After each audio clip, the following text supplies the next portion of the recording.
Today I'm going to show you how to make a foundation chain. Foundation chain is just a slip knot followed by a row of chains. It will form your first row of most projects that are not circular. So we start by making a slip knot. I'll make my slip knot this way, it's very easy.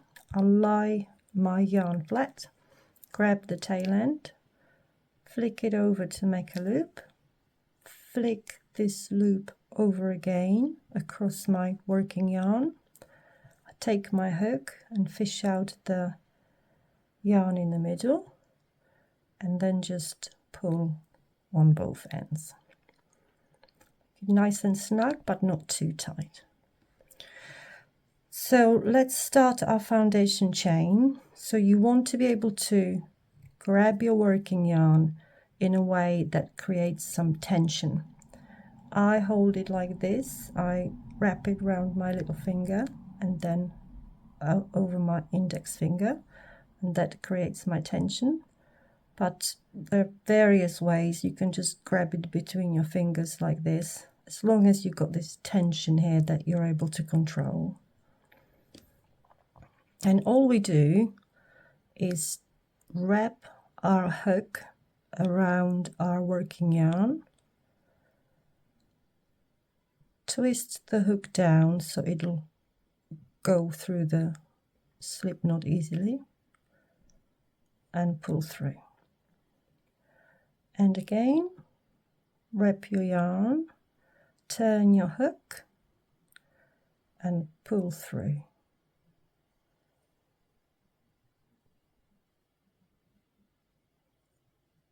Now you want to be checking that your stitches are uniform. You don't want to have larger stitches and then tighter stitches. That will affect your subsequent rows. So let's make a few more. Wrap your yarn around your hook, pull through the loop, and again.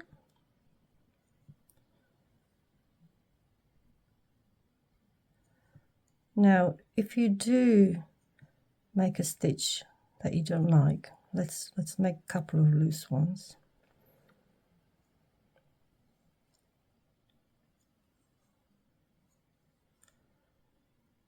Now let's look at this. So we don't like these two, these three, let's say.